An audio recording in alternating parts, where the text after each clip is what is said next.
Well, I couldn't be more excited about our guest expert today. Uh, Jan Kelly is someone who I've known of and about for a long time. She has over 40 years of experience. And Jan, I just want to welcome you and thank you very much for taking the time to do this. Oh, it's my pleasure.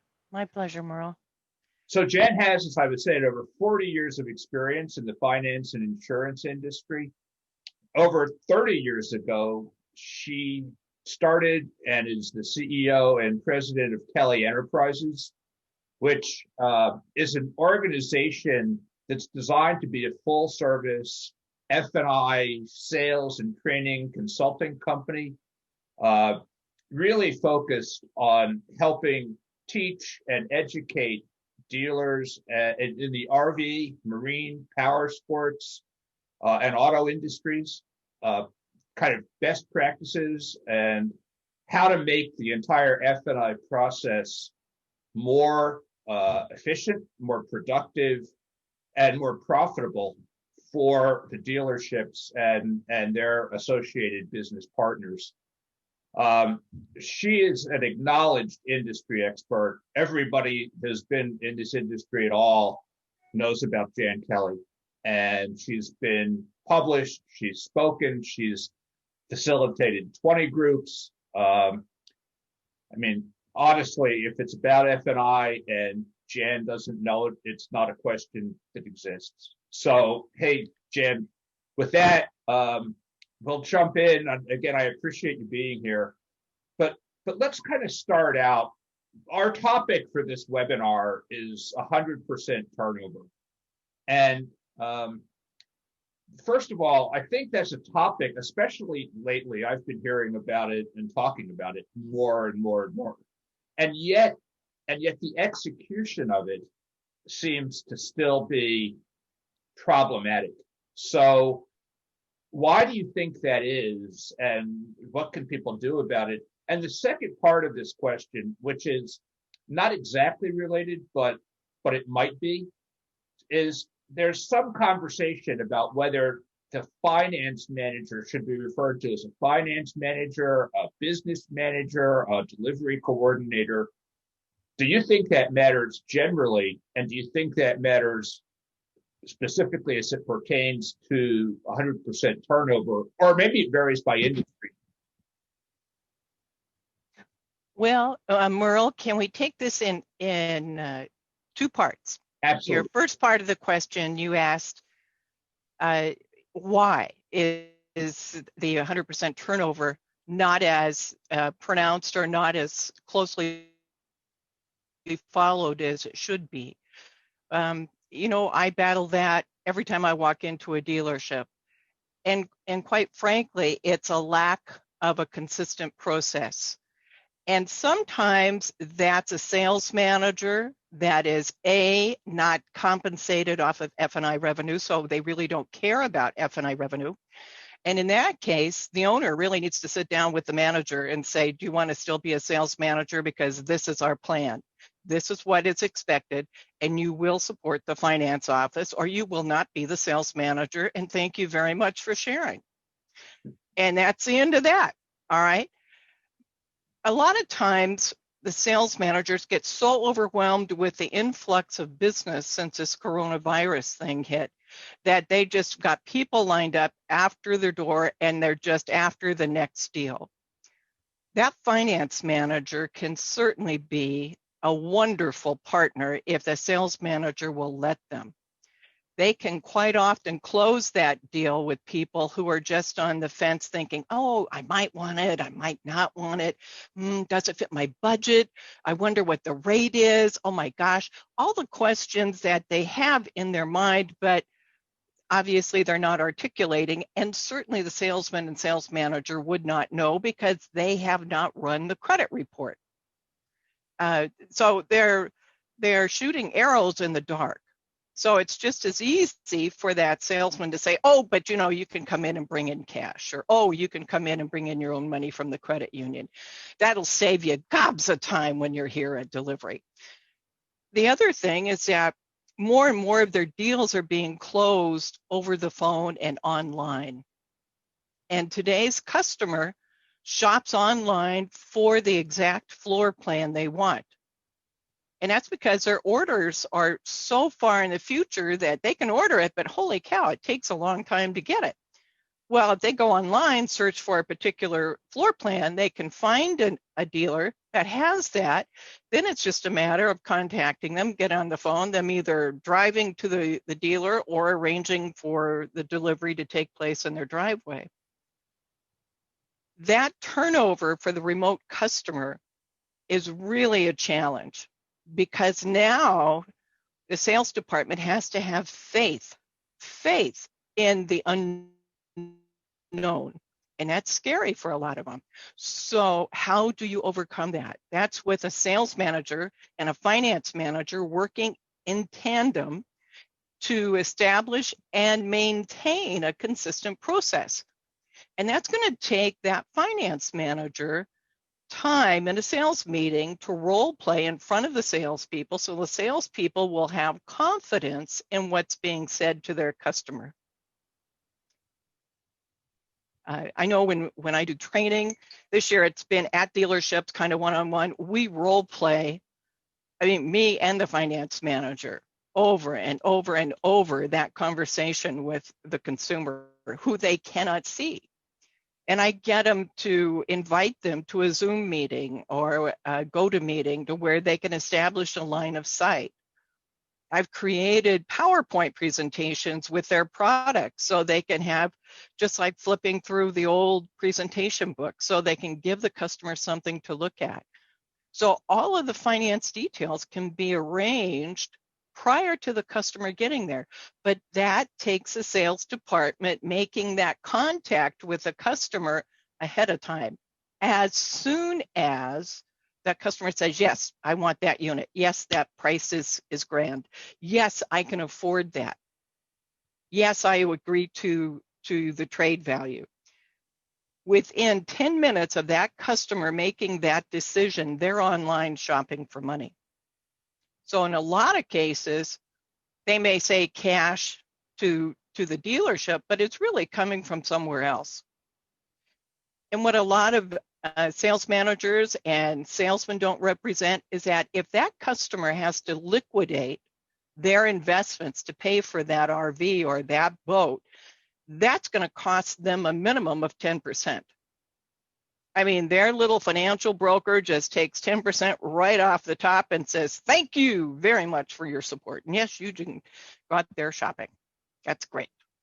Because whether they put money into the investment or take money out of the investment, usually that investment guy makes 10% or whatever their contractual fees are. But it costs that customer money and opportunities to pay cash. So that's really not doing the customer a favor.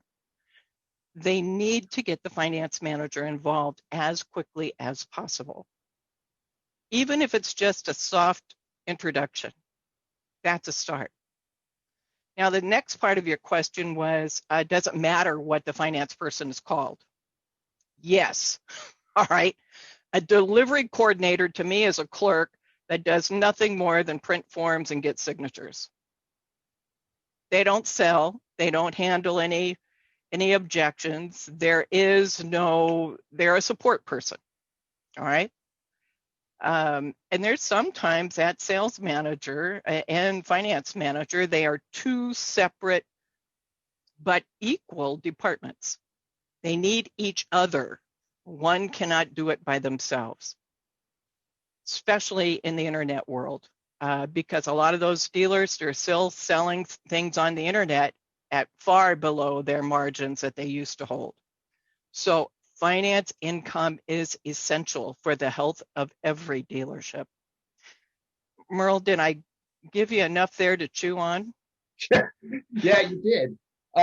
So one of the concerns, and the reason I asked that question about what the finance manager is called or referred to, one of the concerns that I hear about. Merle, you're fading in and out.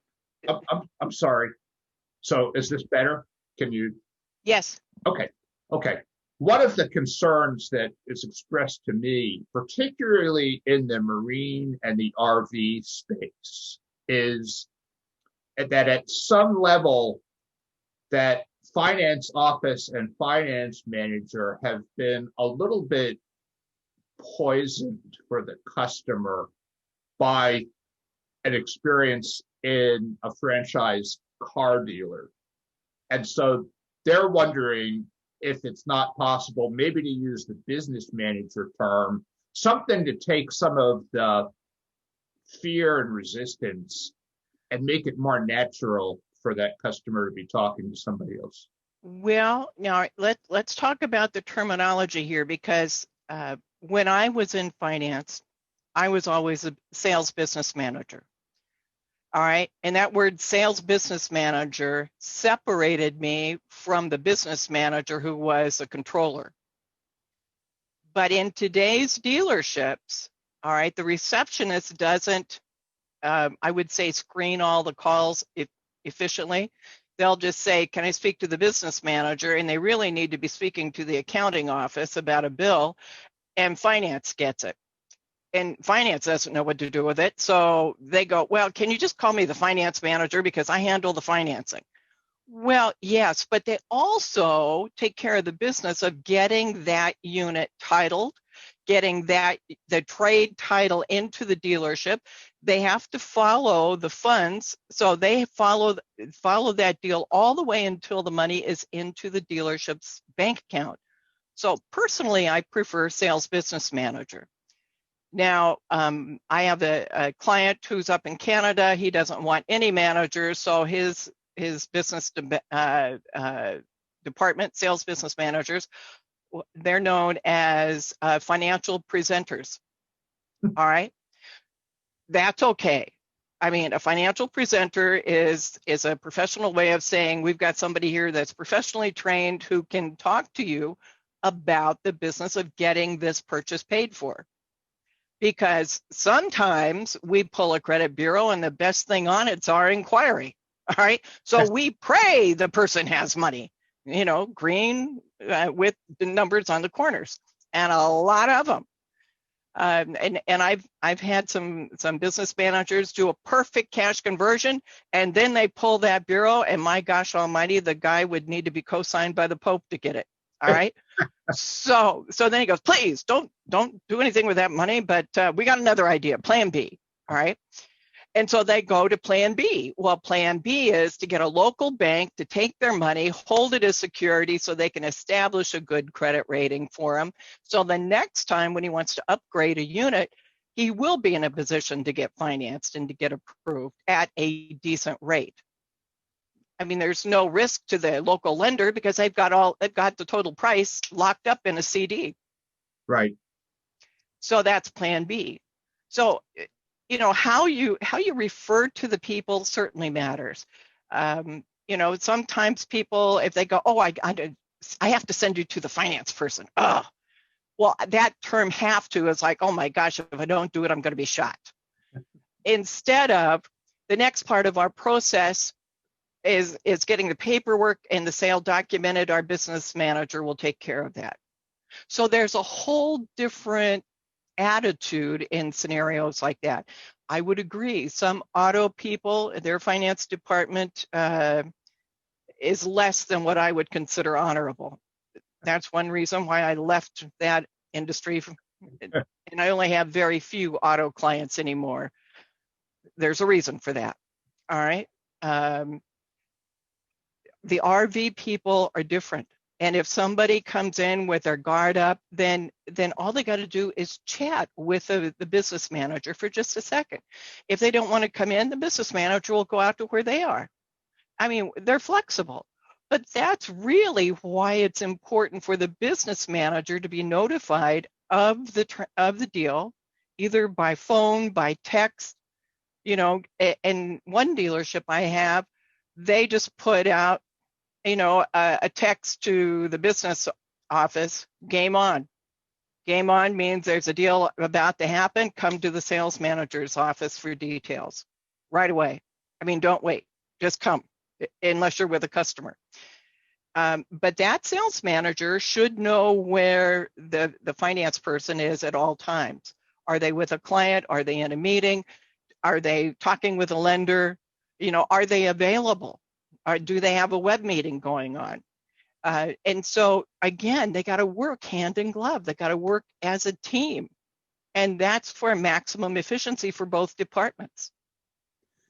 So you've talked about that a couple of times, which kind of leads into my next question. In order for 100% turnover or finance generally to be successful, at the very least, it takes management commitment and some level of trust and confidence between the sales side and the finance side, so that the sales guy isn't spending his life worrying about some finance guy throwing sand in the gears and messing up that deal.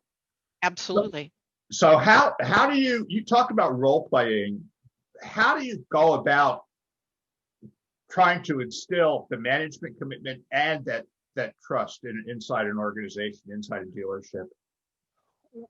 It's a two-part question again. How do you do it? First of all, senior management has to say, my friends, this is important. It's important to our organization, and this is what we're going to do. Period. If they don't want to comply, then they can work elsewhere. All right. And I'm pretty militant on that.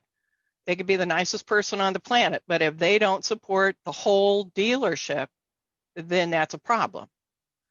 It's a compliance problem, but more importantly for the dealerships, it's a monetary problem.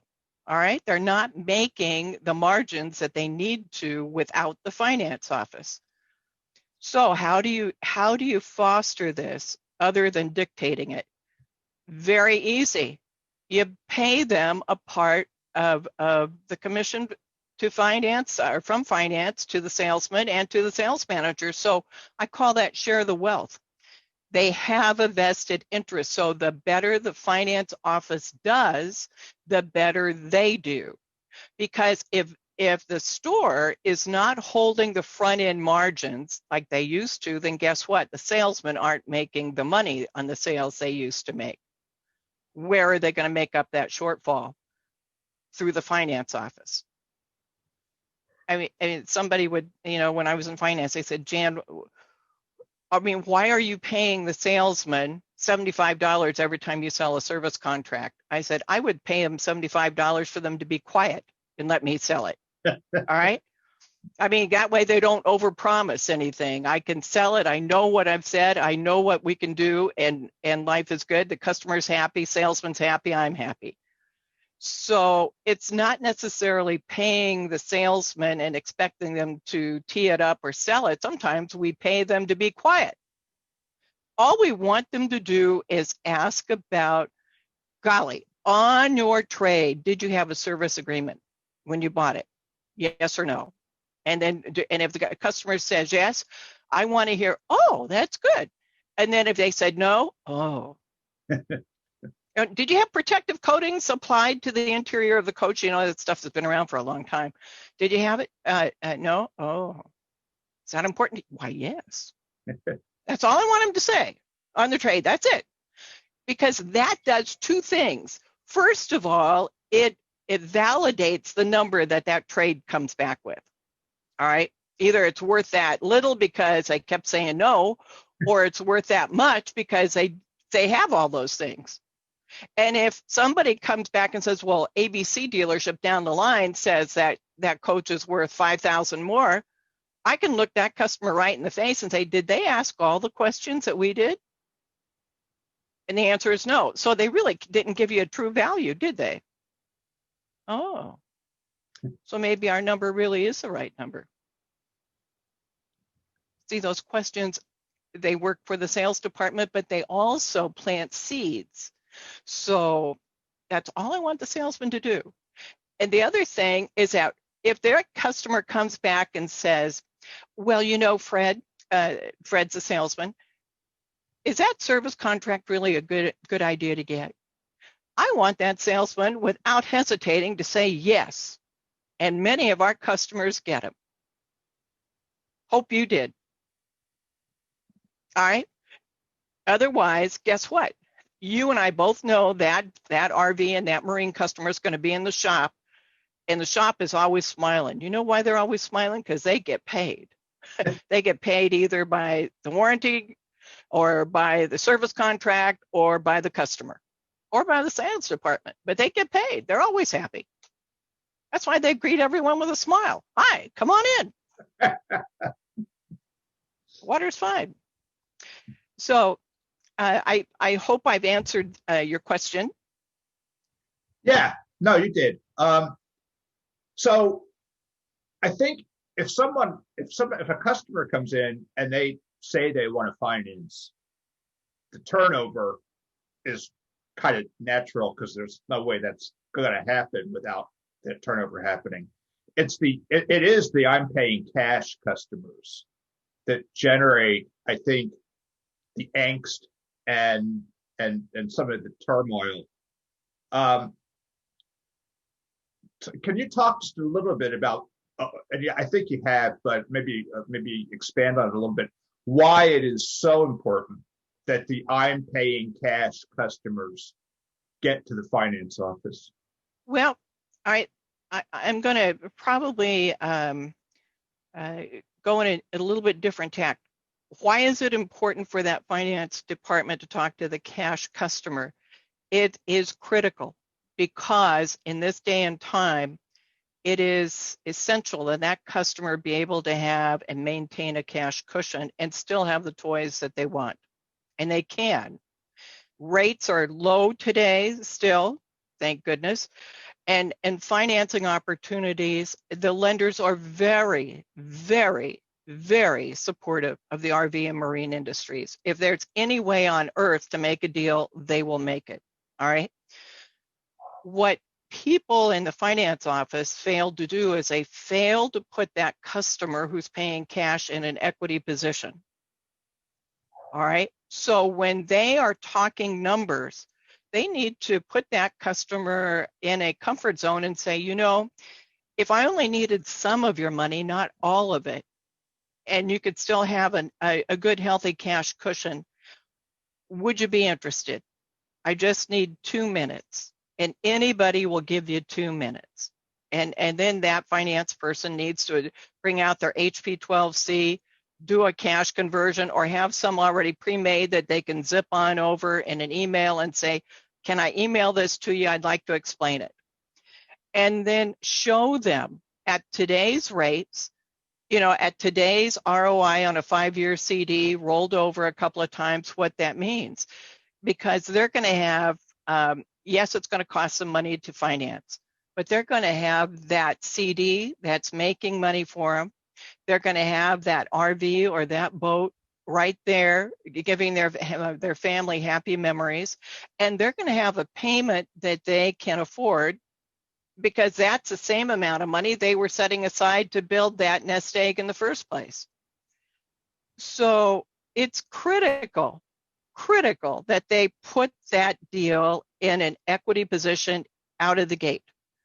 And that means get enough down payment money, initial payment money, all right, that will allow them to only finance 90% of invoice. If they do that, the customer is going to get a really sweet rate. And the finance office is going to make all of the reserve, and the finance office will have enough down payment to sell them all of the ancillary products. And the customer is going to be grateful because no matter what, if they wake up and maybe a year and a half from now and that payment's giving them a burr in their saddle, they're going to have the money to pay it off. All right. And it's not going to hurt them. If God forbid one of them should pass away, this loan is not going to be a burden to the family. They're not going to have a fire sale. It all depends on the finance office setting this finance deal up correctly. And that means they got to get enough down payment, not just the minimum, all right? They need to understand that they can get 30, 40% down. So if they're talking about a $150,000 deal, all right, and the guy is talking about paying cash, there's absolutely zero wrong with them getting $50,000 now and financing the $100,000 because he's got $100,000 sitting in the bank. or whatever else investment that he wants to have it in. All right. And that's a plus. I mean, most of the people, once they take that money out, they don't replenish it. I mean, life happens. They have best intentions. So what we're doing is really setting up a forced savings for the customer, because they'll make a payment each and every month. Them making a same payment to themselves in a savings account, maybe not. All depends. You know, who's calling their name? Fishing tournament, golf tournament, trip to Europe. What? Okay. So I think, I mean, that's been some really great information. I feel like I'd be remiss if I didn't allow you to expand a little bit more based on your vast expertise. If there's just a couple of what you see as sort of regular F&I profit inhibiting behaviors at stores, and that may be 100% turnover, maybe other things. What do you see as some of the F&I profit blockers that are most consistent and that can be corrected in some kind of reasonably straightforward way? Well, I don't want to tell tales out of school, but I have a client who, for a couple of years, they had protective coatings available to them. And every time I asked them how come they didn't sell it, it was, well, we don't have anybody in service to apply it. I don't know the code for the computer. You know, the accounting, where does that go? Is it a taxable item? Is it a non-taxable item? And finally, my voice went up a few octaves as we were all in a conference call and with senior management, and they said, well, Jan, you know, what can we do to increase F&I's revenue? And I said, get somebody in service to apply protective coatings, get your damn computer system, and I use that word, orchestrated to where they've got a line to where finance can input it. It's a taxable item in every state because of labor. And I said, and eliminate the excuses and let's start talking about it and get it on the menu. And stop whining, finance people. Pull up your boots and let's get it done. And they went, yes, Jan, okay, all right. Well, guess what? You know, out of the next 10 deals, when they were talking about it, 8 of them had protective coatings. Amazing. And of course, the finance office made $1,400 a copy per thing, which is fair. But service also made some money. Parts also made some money. So everybody's happy. All right. But you asked, what are the things that hinder it? Well, not doing anything about service. You can hire high schoolers to do this. I mean, it's not rocket scientists. Getting your computer system to where you've got a line for it prints on the forms. I mean, that old excuse just doesn't hold water anymore. It's like, all right, who's your programmer? Do I need to call him? Because I'm up early. I'll call him, you know. And they went, would you do that? And I said, yeah, but you're not going to be happy because I don't talk very nicely to computer programmers. But I get the job done. And they go, oh, well, in that case, no, we'll talk to him. I go, when? Today. Good. By 5, by the end of business, you're gonna let me know what he says. I said, I know it can be done. It's been done since the 70s. We are now in 2020. There's no excuse, none, except you don't want to do it. And if that's the case, then you gotta man up and tell me that. But more importantly, you got to tell your boss that. Yeah. And he's on the phone right now.